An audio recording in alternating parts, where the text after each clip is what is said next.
viewers, and welcome to another series of GamesMaster.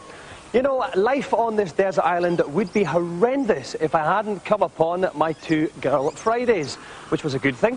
They invited me to feast upon their coconuts, and now we eke out a simple, animalistic, yet happy living as we prepare for the final 10 chapters of this great book called GamesMaster, because this is the last ever series. Yes, the last ever series. We don't care how much Channel 4 beg us to come back. You can shout, you can scream, you can stamp your feet, you can weep great bales of tears, but in 10 weeks' time, we are taking this show off the air for good. So, girls, what's on today's show? Joe Guest goes through a town destroying huge civic erections in Rampage.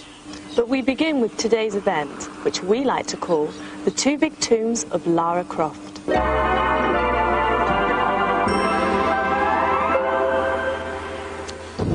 Greetings once again, loyal viewers, and may the light of GamesMaster shine upon your lives.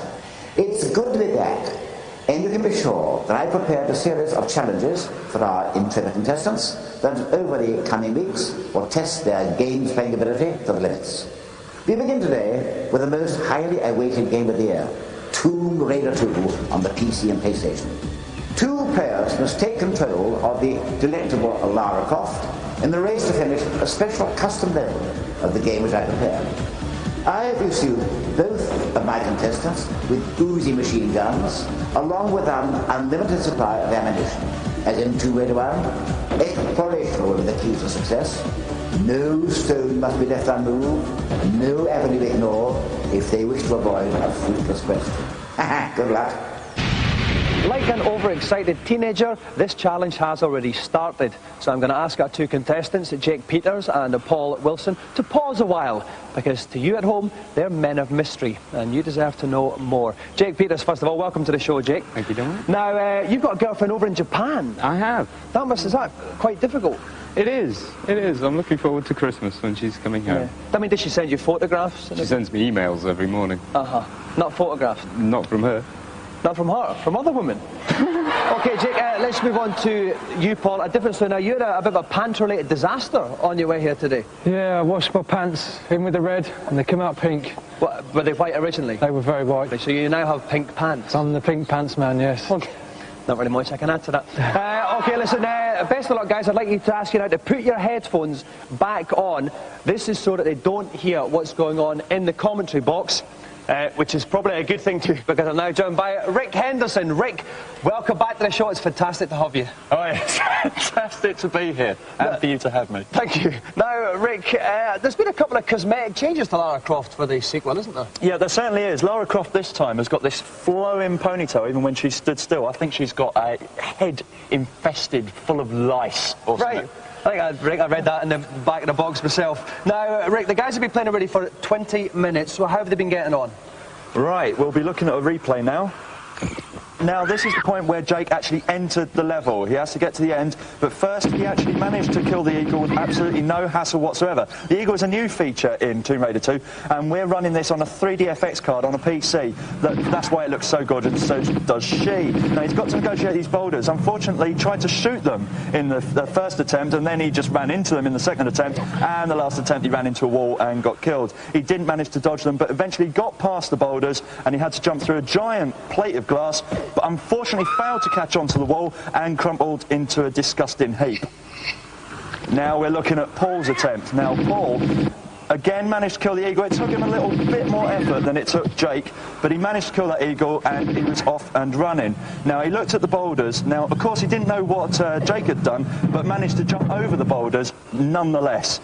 He jumped through the plate of glass and actually caught onto the wall, which is what he had to do, and he had to go to the right to get through this giant doorway after the chasm.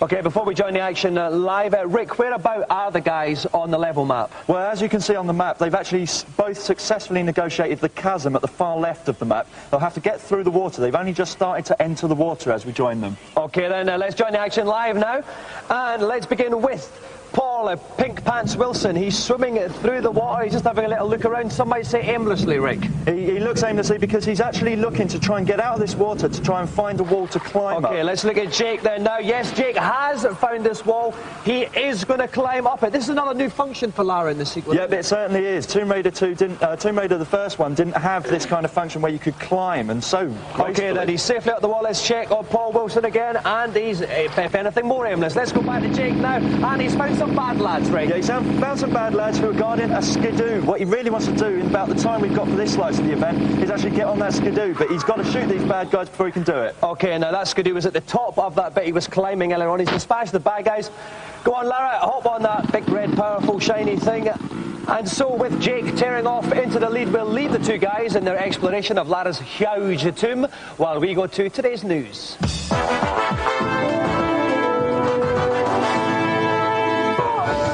Appearing in arcades across the country as we speak is the latest instalment of the beat-em-up that bestowed fatalities upon an unsuspecting soft fluffy pink world. Mortal Kombat 4 brings a 3D look to the series and sports a host of new features like weapons and breakers. New characters include Wind God Fujin and arch-villain Chinook, who's based on your mum. Old Combatians are represented by the likes of Liu Kang and Scorpion. Of course, there are legions of gruesome fatalities, but if you want to see these, you'll have to tune in for our Mortal Kombat event in next week's show. Even death itself is no escape from a multi-million-dollar Hollywood sequel, but the Alien saga returns to the big screen next week. Ripley is back. She's now part lady, part alien, and much, much harder. Things start to go wrong when Ripley's alien-infested home is gate-crashed by a gang of space traders who obviously haven't seen the other three films and are relying on Winona Ryder to prevent him being quite literally turned into cold meat salad. If you have the stomach and the fake birth certificate for it, Alien Resurrection's released on the 28th of November. Released on Friday is a title that many people are calling a watershed in the history of gaming. Blade Runner uses state-of-the-art real-time graphics to recreate the world of the original movie with stunning accuracy. Like the offices of GamesMaster, it has over 70 detailed characters with their own artificial intelligence. The creators promise a different experience every time you play the game. Most impressive of all, though, is the fact that Blade Runner doesn't need a PC the size of Swindon to work and will run quite happily on a basic P90, although the Game Boy version might struggle.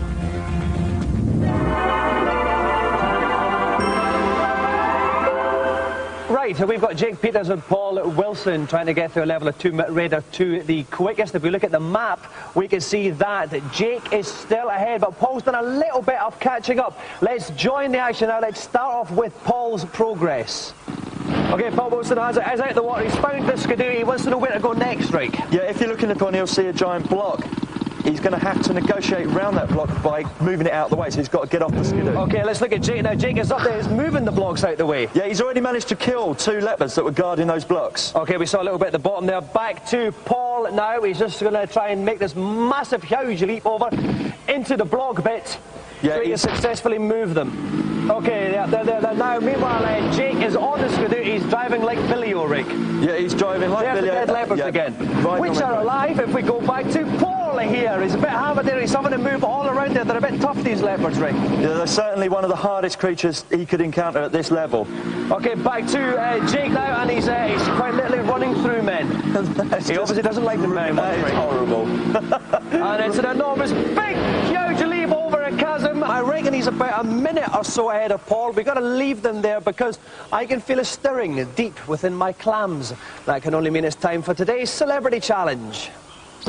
My first Celebrity Challenge involves scenes of unparalleled destruction on the aptly named Rampage, the PlayStation version of the popular arcade game. Taking the role of a maladjusted giant ape, my contestant must engage in a destructive frenzy of building bashing, car slamming, and people punching, with the attempt to earn 10,000 points within a 96 time limit.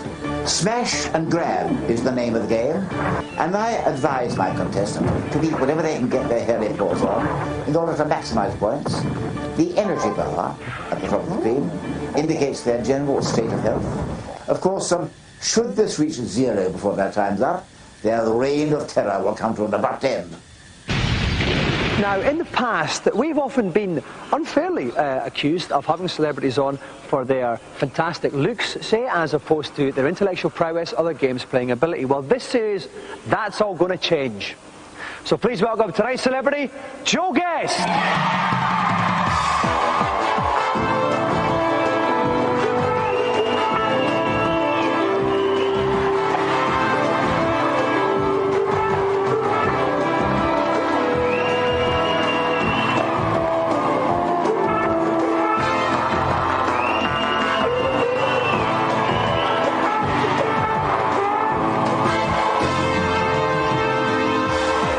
Hello, Joe.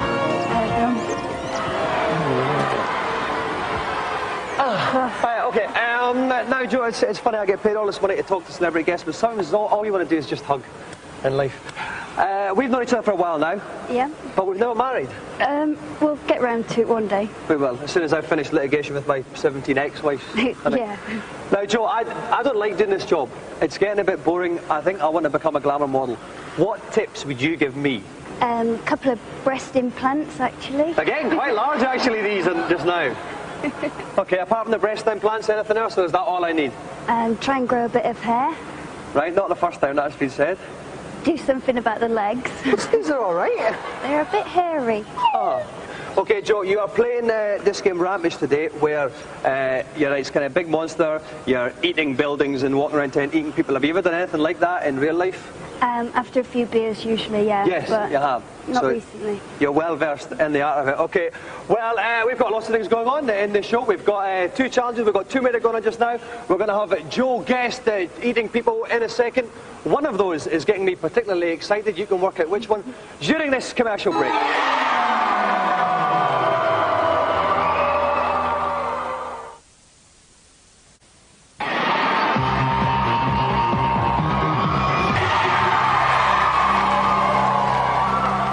Welcome back to GamesMaster. We've got Jake and Paul who are fiddling around with Lara Croft's tombs over there. We have got Joe Guest who's not fiddling with my tombs, unfortunately. She's going to be playing Rampage in a second. And joining me in the commentary box with his brand new Rachel from Friends haircut is Kirk Ewing. Kirk, it is fantastic to have you. Just want to catch the tail end of Joe there. Very good. Now, this is not an easy game. No, this is not an easy game. While I struggle to regain my composure, give Joe some tips, please. Okay, I mean, basically the tip for the game is cause complete chaos. I mean, imagine yourself as some sort of chemically mutated giant ape, right? And hold that emotion and then let it flow through your fingers into the game. So that's it. Eat everything you can and smash everything in sight. That's it. Okay, thank you very much, Kirk. All right, Joe, you have 90 seconds to get 10,000 points on this level. The best of luck, Joe. Your time begins now. Okay, so of course, Joe, in the top left-hand corner of the screen, you can see the energy bar of our gorilla. He's called George.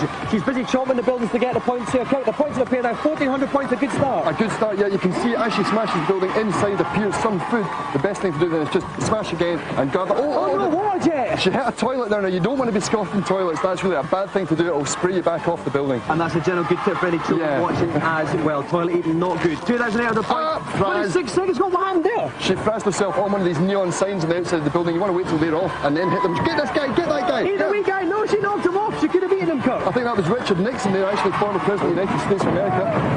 Well spotted, Kirk. It's 10 points. The scale, you see. Okay, that's one building down there. 4,500 points. 45 seconds gone. This is halfway through the time. Halfway through the points. She's doing brilliantly, Kirk. She's on the posh houses now, as you can see, Dominic. They've got parachutes because they're posh. That's right. They expect this kind of thing in this neighbourhood. You know, they can just leap out the building. 5,900 points here. She's got about 31 seconds left. This is not bad. It's going to be very close. There's a group of school children. Get them, get them. Get the kids, you know. She's gone for the sports thing. If it was me and I was a giant hungry gorilla, I'd be eating more people. I'd be tempted to stuff them down like human French fancies. Okay, 8,600 points. She's got about 50, 60 seconds left. This is very good though. She puked up. That is a bag of puke. If you eat the puke, then you puke, or something like that. It sounds logical to me. 8,900 points here. She's got to the end of the time. She's got another one. She might nearly do it. She's on fire. She's bombed. She's running out of time. Eat something. Eat that guy there. Eat that guy. Yeah, 1,200 points in the nick of time. Joe Guest has a chance.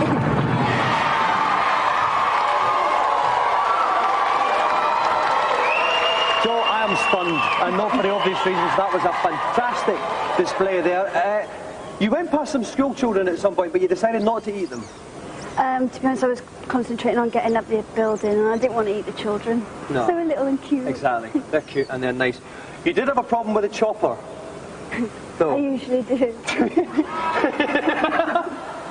This is my Joe Guess is the best girl in the whole world. And but the buildings themselves, you got the large objects between your hands. You sorted them out, didn't you? Yeah. You did. Right, well, I'm very pleased that the very first golden joystick of the series goes to the lovely Joanne Guest.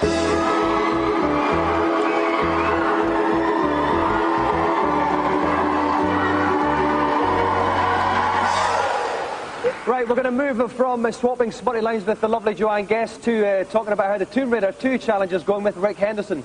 Life is full of such contrasts. How's it going, Rick?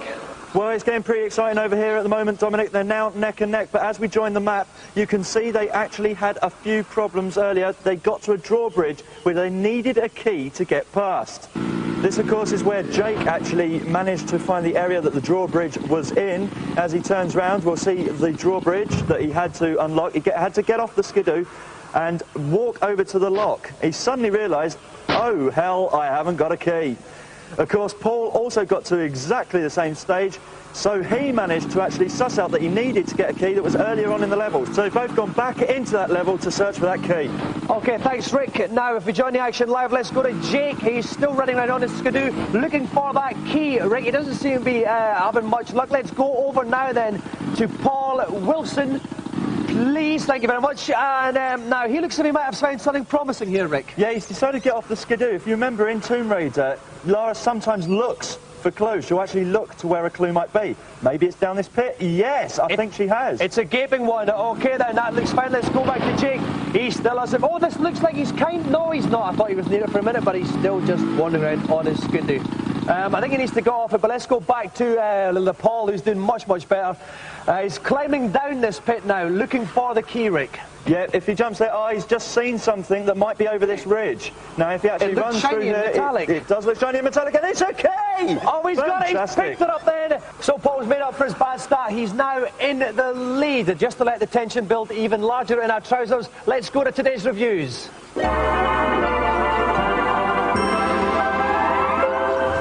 With the entire population of Japan owning at least 2 copies of this game each, this has been heralded as the biggest console release in history.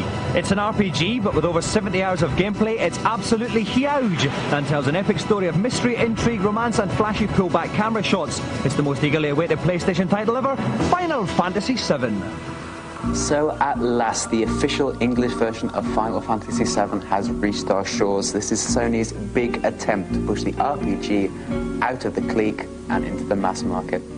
This game is beautiful. I mean, the emotional connection you have with the characters, the longevity of the game, the detail, the beautiful graphics, everything about this game is absolutely stunning. The basic concept behind Final Fantasy VII is to take the role-playing game and make it appeal to a much broader audience. And to do that, they've made the whole experience far more cinematic. There are cutscenes, added touches, wipes, new moves into combat sections, and the whole thing feels more like a film. Because this game has been so hyped, when you first put it into your machine and play it, you're expecting something completely extraordinary. Unfortunately, it's not quite as immediate as that. You are disappointed for the first couple of minutes, but believe me, that dissolves away. This game is incredibly deep, and you will be completely engrossed. Every time you think you know where you're at with this game, there's a sudden change or twist in the plot. You never quite know what's going on. Once you think you've got a grip on the game, you suddenly find out you haven't, and your whole entire world is turned upside down. If you've never bought an RPG before, this is definitely one to explore. Final Fantasy VII is still a part of a very distinct genre, but it's a great story, and the appeal of great stories is always universal.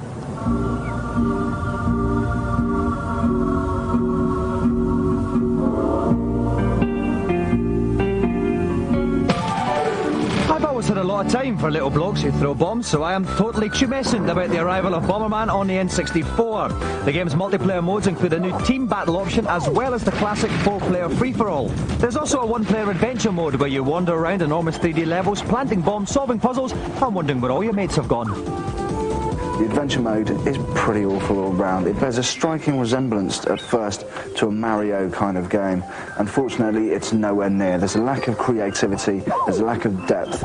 The one interesting addition to the multiplayer mode of this Bomberman is the team battle, and this is where teams of players guard their crystals. Your own personal safety is no longer an issue. You have to guard your own colour crystals and destroy the other players. It's interesting because it actually makes use of the 3D levels instead of ignoring the fact that they're 3D and trying to apply the old style gameplay to this new scenario. But don't get me wrong, if the original versions of Bomberman hadn't existed, this would be a very good game, but unfortunately, they do.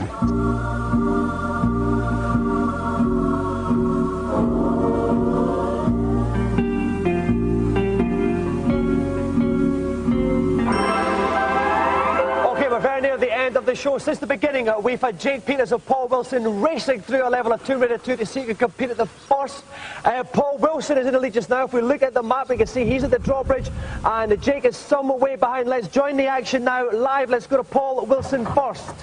He's back by the drawbridge. He's got the key now. I think he's going to raise it now, Rick. Yeah, all he wants to do is put the key into the lock and the drawbridge will raise automatically. Here we go. There Hey, look at that top drawbridge raising action. Okay, let's go and find out how Jake is doing. Oh, he's getting there where the key is, Rick. Yeah, he's only just getting to the key, though. He's also got to then run it all the way back towards the drawbridge. As we know, Paul's already gone there. It's not looking good. Let's go back to Paul then. Now Paul's looking at two enemies in Skidoos, Rick. Yeah, as in Tomb Raider 1, Lara can jump and shoot at the same time, and that's probably the technique he needs to use. Okay, that's the two bad guys dealt with. Now he's somehow got to do. Is this a pushing situation? Yeah, here, it's Rick? a pushing situation. That was in Tomb Raider 1 as well. We saw pulling earlier, that wasn't in there, but pushing is. He's now going through to the very, very last section. This is the last major section that he has to negotiate, and he will have won. Okay, he's revving it there, but no, there's two more bad blokes. He's got to deal with them, Rick.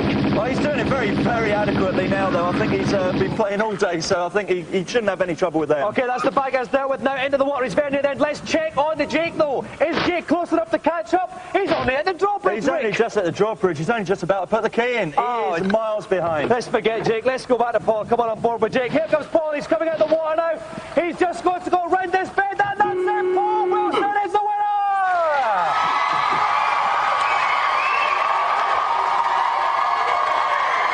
Okay, guys, first of all, Jake, what went wrong for you then during that? Well, I sort of lost it looking for the key. It was just too much time on the skidoo. But I suppose you can console yourself with the fact you have a lovely girlfriend in Japan. Yep, and at least she wasn't here to see it. Yeah. Oh, hang on a minute. Oh, no, sorry, she just emailed us to say you're chucked. Sorry, Jake. Paul, fantastic display there. Totally in the bag. Was it down to a certain lucky pair of underwear? I think those pink pants. Yeah, that was it. Definitely. What do you think of the game itself? Do you think it's better than Tomb Raider 1? Very good graphics, very good gameplay, classic. Very, very good, definitely. And Lara Croft, what do you think of her? Do you think she's an attractive girl? Very attractive. Yeah, you know she's not real? I know she's not real, but I've seen the man, you know, not the...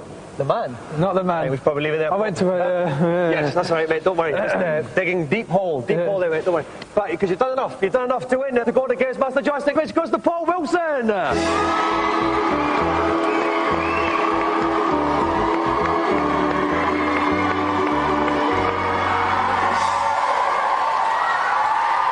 Okay, that is it for the first show of the series. 9 more to go. That means 9 weeks until television becomes darker than a coal miner at the end of his shift, wandering home at night only to find his lights don't work. See you next week. Ta-ra.